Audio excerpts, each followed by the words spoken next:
welcome our friends from Marble City Pharmacy, Jacob and Jerry, this morning on this good-looking start to your Monday, the 8th day of June. And man, we're just trucking right on through the year, aren't we? Good morning, guys. Almost halfway. Absolutely. Santa Claus is coming. Are you saying it's a good-looking start because of how good we look? I'm just curious. Stay curious. Stay curious. Stay curious is right. You know, probably February we began dealing with COVID-19, and then we move COVID-19 kind of went on a back burner with stuff going on in our country as far as violence and protesting and stuff like that, and it causes one to kind of wring their hands a little bit and become anxious and nervous, and that can lead to a lot of health problems. Oh, it can. I think the level, we want to talk about depression and anxiety today because I don't know if it's correct to say these two things are at all-time high, but it may be correct. Time will tell as the statistics, continue to come out. One of the things that prompted this for us was one of the most popular depression medications is actually experiencing a shortage right now because of the increase in prescriptions over the last few months. And so we want to address these two topics because we know they're on a lot of your minds and you may be experiencing it in our audience. People losing their jobs, don't know how to take care of their families, and the economy is starting to come back a little bit now, but it's been very, very tough. All those things are the first things we think about when, hey, why are we having so much more depression or anxiety or mental health issues right now?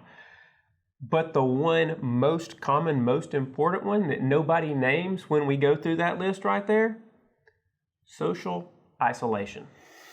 And that leads in big to what we want to discuss today too, because again, there's been mandatory, a lot of states worse than ours with mandatory isolation. So unstable economy, lack of jobs, lack of ability to get out socially and do things and see things, health concerns, all these things pile into what is already being called, while we're dealing with the current pandemic, the next great world pandemic. And that is all of the mental effects that we're going to have to deal with post COVID-19 pandemic. Because the COVID-19 will go away, or at least our control level will increase. This is going to linger. So it's a big deal. So Jared, we really do need each other. It turns out, I told this to Jacob the other day as we were discussing what to talk about today. It turns out that humans need other humans, right? Weird. And we don't just need contact over text, and we don't just need contact over social media. We need face-to-face contact. And, if you're a believer in God, we were created that way. That's the way that we believe, We were created that way. And so we'll get to this later, but there's some things that we need to do for each other and with each other in mind to help each other through this current situation for sure. I love both of these guys, but I'm just going to pitch to them because I can't read these notes whatsoever this morning. So Jared wrote those. Okay. Just for the public record. Jared wrote I the want to notes. say he wrote them on the fly. And in his car. And I probably couldn't read them either. Here, I'll just read the questions. Okay. Let me see if I can read them. Okay, here we go. I can't either. Did the problems of depression and anxiety exist before the coronavirus? We were talking about this not long ago. I was reading an article from May of last year. Nobody's ever heard the term COVID-19 before, about how social isolation and just the more prevalence of these things in current world societies are bringing us to the brink of, again, like I said, the next great pandemic. This is before anything has started. The economy hadn't crashed. Unemployment hadn't skyrocketed. We didn't have a disease killing everybody. None of that. Before that even occurred, articles coming out what social isolation and just the way we're doing things now in our society and being more isolated more than ever is doing to us. More people live alone than ever before. That's a fact. More people don't participate in any form of church religious group activity than ever before. That's a fact. And so, well, what do we know about the effects of these things from that perspective? We know that social isolation and the depression and anxiety that come with it have the same health effects as smoking 15 cigarettes a day. How many times on this show have we talked about what that'll do to you? Yeah. The same effects as having an alcohol abuse disorder. How many times have we talked about what that'll do to you? And have twice the negative health effects of obesity. How many times have we come on this program and talked about that? So we've talked about smoking and alcohol and obesity and how terrible they are. The effects of social isolation are worse, even before the COVID pandemic. What age group, Jared, is this going to affect? That's not on the list. Okay, but can I throw it out there anyway? No. That's a great question. We were talking about this just this morning. This could be any age group, right? Because if you think about it, currently the unemployment numbers obviously are going to be in people who are of working age, right? But these problems naturally exist more as we age, because as we age, we get socially isolated. You know, I guess what would the word be? Naturally, as we get older. Let's go with that. Older people are more likely to live alone, right? Because maybe their spouse has passed away or something along those lines. So, you know, before COVID, maybe I would say as we get older, as COVID has come along and we're kind of dealing with some of this and the mandatory lockdown and such, I'd say probably any age may be the best answer to the question. And let me add this. We were going to discuss, sometimes we talk about depression and anxiety together. We use those terms together a lot. You know, what's the difference? I'll ask my question. Jared, what is the difference between depression and anxiety? Good. That's a great question. Yeah. Okay. Depression, you can think of it like this, is a feeling of sadness, persistent hopelessness, a loss of interest in activities that a person once enjoyed. So say you've always been a person that loves to go fishing. Well, all of a sudden now, fishing doesn't appeal to you anymore. You go, but you don't enjoy it. That's depression. Anxiety is more the situation of worry. It's the feeling that something is going to go badly, right? Mm-hmm. Some people describe it as being on edge. And anxiety, depression is generally chronic. In other words, it's there and it persists for a while. Anxiety can be something that's acute. Maybe you just have anxiety, a college student maybe. College student's about to go take a test. I've got anxiety, right? Something like that. Or I'm nervous about speaking at somebody's funeral. That's acute anxiety. But then there's also chronic anxiety. Some people have anxiety every day. The feeling that something is going to go badly, it's called generalized anxiety disorder. How physically can that affect us? And that's actually one of the ways sometimes we can tell the difference between depression and anxiety. So, and you made that question up yourself. Great question. With depression, we often see severe weight gain or weight loss. It can go either way, but severe physical changes. You ever seen somebody in their face, in their demeanor, physically, where you can say that person just flat? That depression does that a lot. Anxiety, honestly, not to get, as people eat breakfast this morning, you hear the term nervous stomach. Yeah, that's real. Yeah. That's anxiety. And the feelings of edginess and all that comes with anxiety, a lot of muscle tension, muscle headaches, muscle spasms, muscle issues come with anxiety more than depression. That actually, the physical markers do help us distinguish between the two quite often, but they both have definite physical markers. Fear. Yeah. That's got to plug in right here. Fear. Oh yeah, fear is a big part of this. I mean, and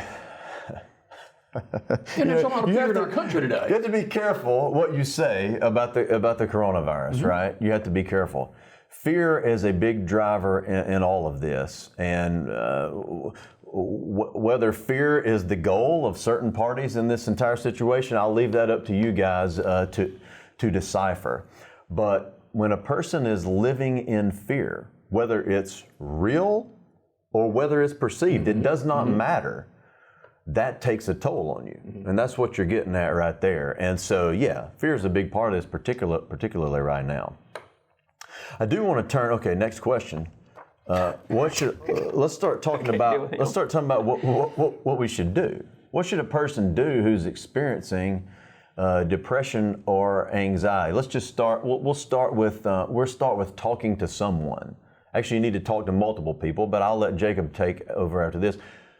First of all, speaking with your physician. All right, you may be a person who needs to be on prescription medication that will help you.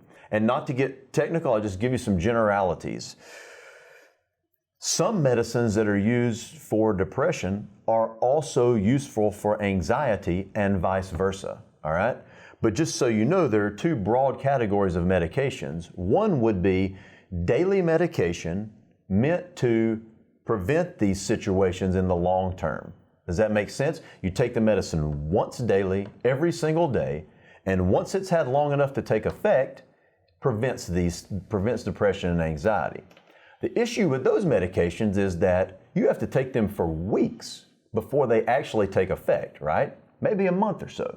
So you have to be patient with those. You have another subset of medications that work more immediate, but are not really designed for long-term use. So you may have to start on a medication that's meant for long-term use in the interim period before it starts working to take one of these medications for short-term use to get you to that point, and then come off of the medicine that's not meant for long-term use. I hope that makes sense. So that's just a brief breakdown of the medication. But Jake, I want you to talk about other things that can be done, besides going to the doctor. Who else should a person talk to?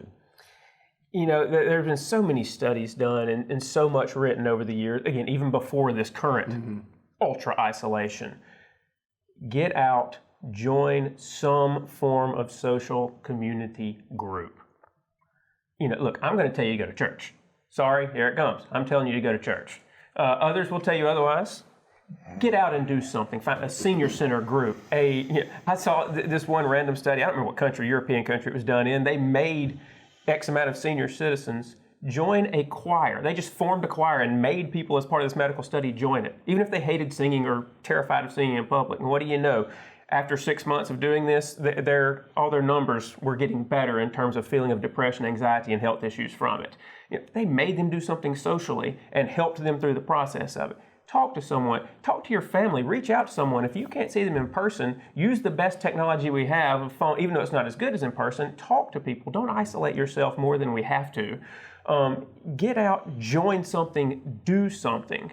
But again, talking with your doctor, getting out with other people, getting on necessary medications if possible. Those are the ways we can treat these depressions and anxieties. Yeah, quickly before we go this morning, kids, they've been out of school. They've been self-isolating themselves, and we're getting to the summertime, and this thing is still a little bit cloudy. What about the kids?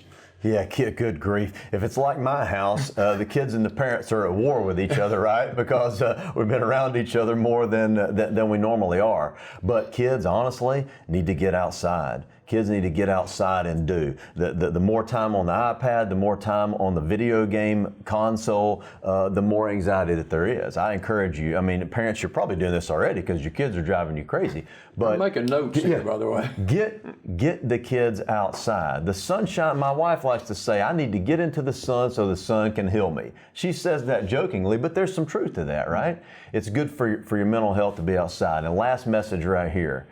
For those of us who may or may not be experiencing depression or anxiety, this is a message for every single person who's listening to this broadcast.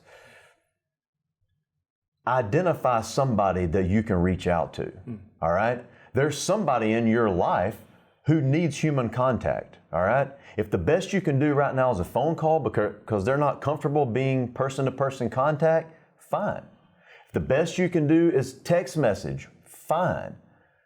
But find somebody that you can identify who needs to be reached out to and make that effort. It'll make a huge difference in their life. And honestly, it'll reciprocate back to you too. Very quick before we go, as far as the pharmacy is concerned, are you offering curbside as well as in-house?